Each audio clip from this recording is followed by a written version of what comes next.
had today. Having these two on camera, this is nice.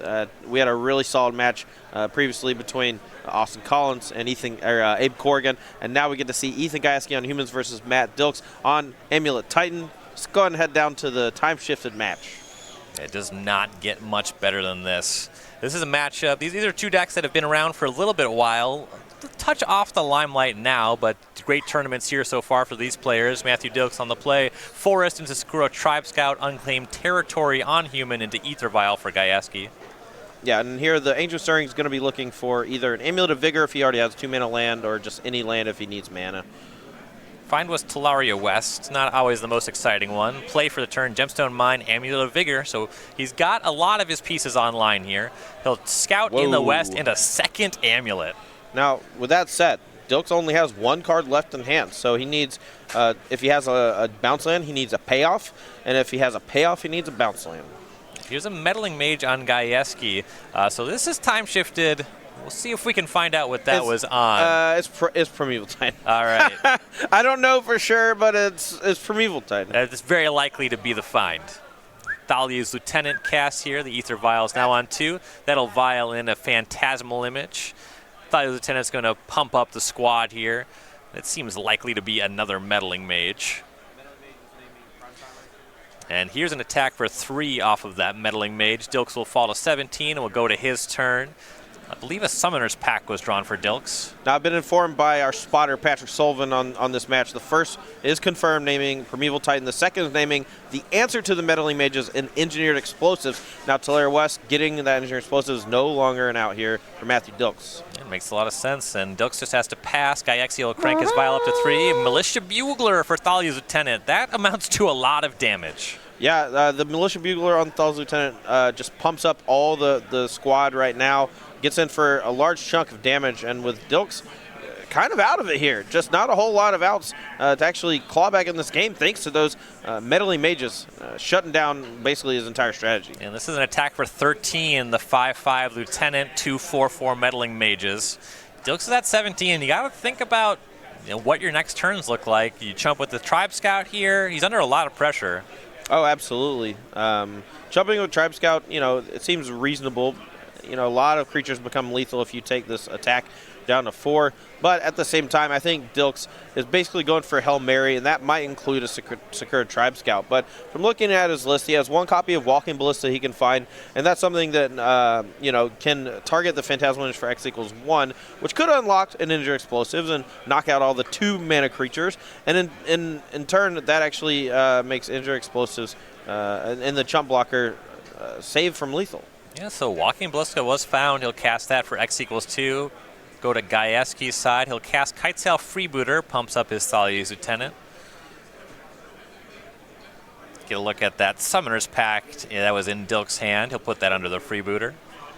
And here, even with the Walking Ballista large, I think that's all she wrote. Ethan Gaieski takes game 1 in a quick fashion against Matthew Dilks. Yeah, now, Reflector Mage more than sealed that one up. Oh, absolutely. Now, Reflector Mage was not the story of that game, though it was the final nail in the coffin.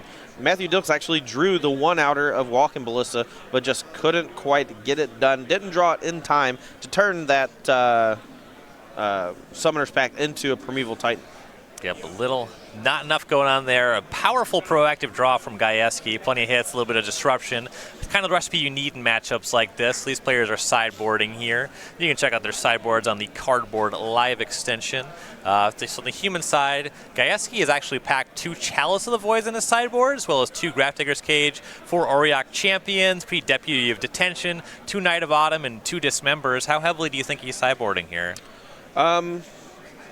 Not very heavily. The more I look at it, the more I just want maybe Knight of Autumn, maybe some Dismember. Knight of Autumn allows him a little bit of play against those explosive starts featuring Amulet of Vigor, or potentially knocking off a Coalition Relic if Dilks is a little light on mana.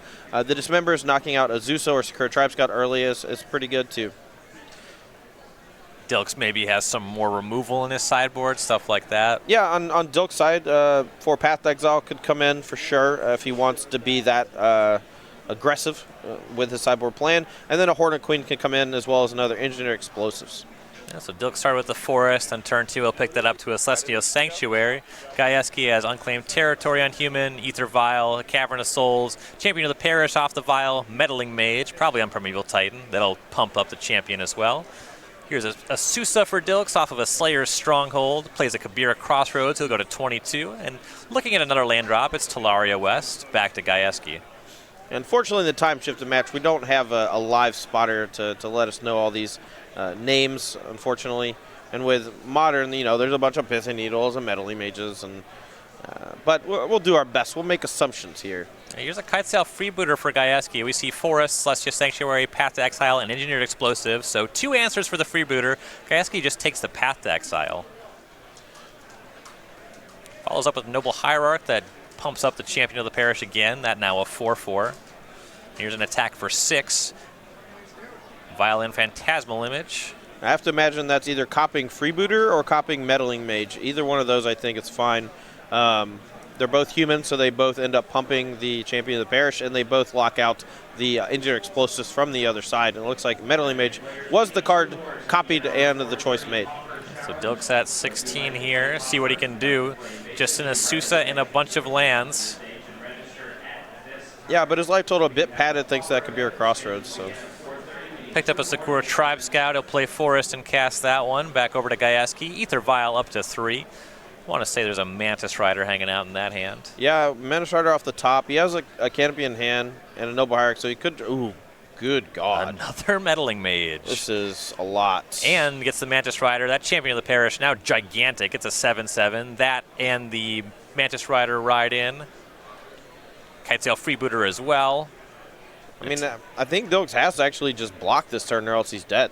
Yeah, puts the Tribe Scout in front, takes 4 in the air. He'll go to 11. Notably, doesn't attack with any of the Meddling Mages because a double block with a Zusa and Sakura Tribe Scout would have basically made the whole House of Cards crumble. Speaking of the House of Cards crumbling, though, Dilks picks up Path to Exile, paths the Meddling Mage on Engineered Explosives. He's Engineered Explosives for 2, has mana up to activate it.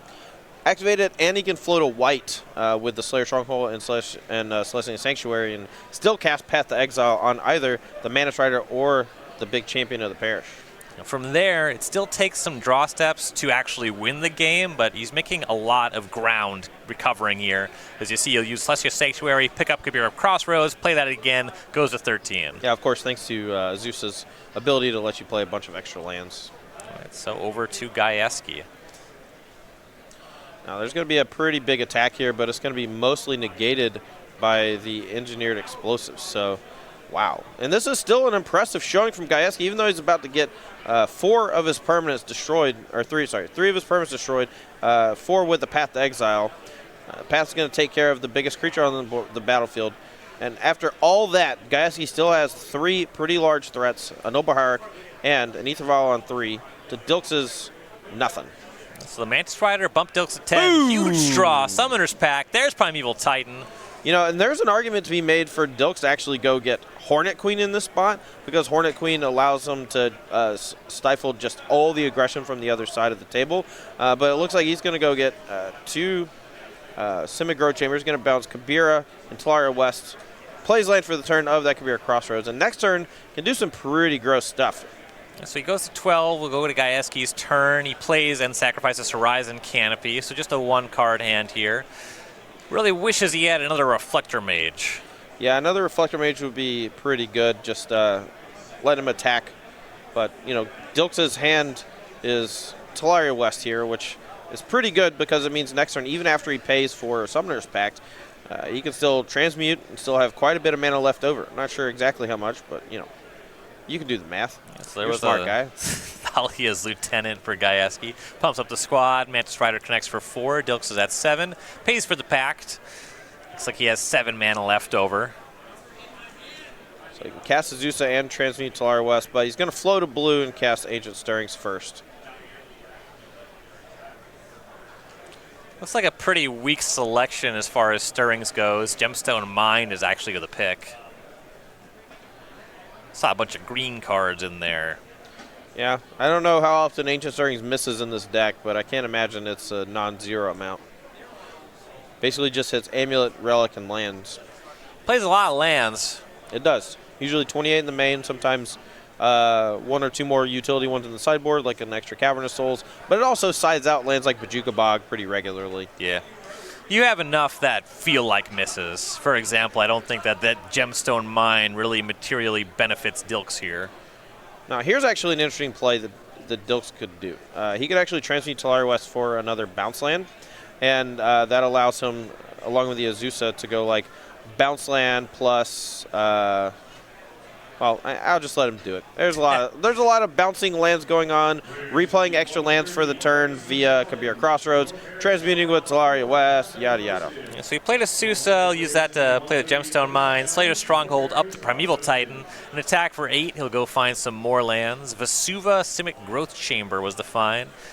I want to say that was a Kabir Crossroads, it was, he goes to 9. Yeah, and he's going to bounce the Vesuva with the Simic Growth Chamber's ability, and I believe he still has at least one land left to play for the turn. He's going to do it again and copy Kabir Crossroads again and gaining 2 more life. Up to 11, the attack resolves. Gaieski at 11 as well. Militia Bugler. This is actually just an insane draw from Gaieski, and I honestly am shocked that he's losing. He's got a really lot of power on the table, right? He does, but one of his creatures basically just gets swallowed up. And I think he made a pretty big mistake here by actually tapping his lands instead of the Ether Vial with the Militia Bugler, because now he just doesn't have the mana to actually cast the card he drew, which means the Champion of the Parish can't attack, and that's a pretty huge deal. Yeah, the Lieutenant's just stuck in his hand now, at least for this turn. Now Dilks will get another attack with that Primeval Titan. All right, Gaieski here, perhaps in a bit of trouble. Whenever Primeval Titan gets to attack, it's pretty scary.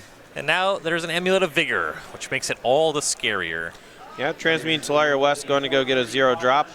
Let's see what Dilks comes up with. This would make for a good show me the lethal puzzle. I'm curious if there is one. Well, that was a Summoner's Pack, and here's a Primeval Titan. Yeah. It's a start that often amounts to lethal. Cast the Titan. So I guess earlier when I said the Vesuva was copying the Crossroads for the last time, I think it actually copied a Simic Growth Chamber and then returned the Crossroads, and then the extra land drop from Azusa was able to replay it. That's how it gained that life.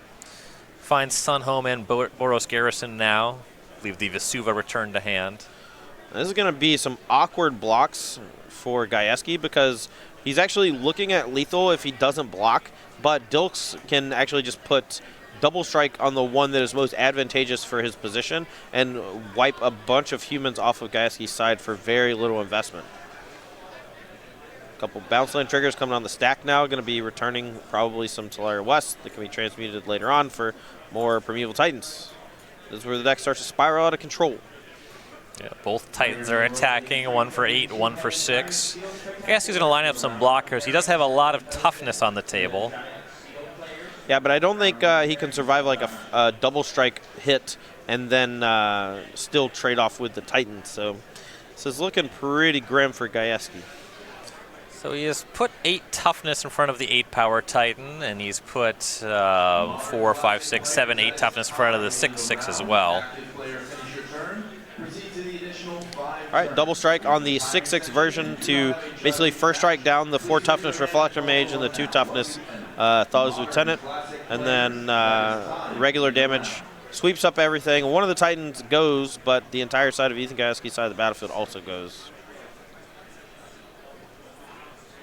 Play a Growth Chamber, pick up Tolaria West. Looks like he's transmuting that. Yep, and he can go get a couple of bounce lands if he wants, just gain a bunch of life with Kabir Crossroads. Instead goes for Injure Explosives. Gonna probably pop that on 3, take care of that Mana Strider, which could potentially spell lethal. And there Gaieski's out of it. These players are going to game number 3. That was a hell of a game. Dilks on the back foot through most of it, finds the Path to Exile, which crumbles the House of Cards Gaieski built on the back of those Meddling Mages, and Dilks just showing how resilient this Amulet Titan deck can be in the face of this aggressive disruption. That was an insane draw from Gaieski. At no point did he ever get flooded, and almost every single turn he was able to deploy multiple threats, even through all the removal, all the sweepers, and still couldn't quite get the job done. And this is really the strength of Amulet Titan. You know, I don't really play the deck. I can't really figure out all those find lethal puzzles, but there's something else going on there too.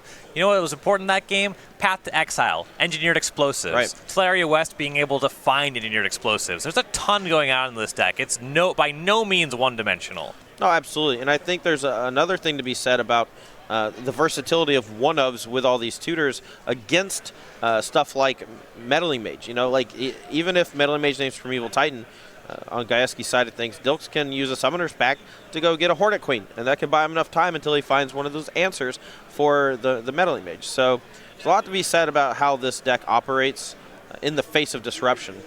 Multi-6 scry to the bottom for Gaieski. He has Ancient Ziggurat into Champion of the Parish to start. Dilks has Forest Amulet of Vigor, so Gaieski wants to put pressure up.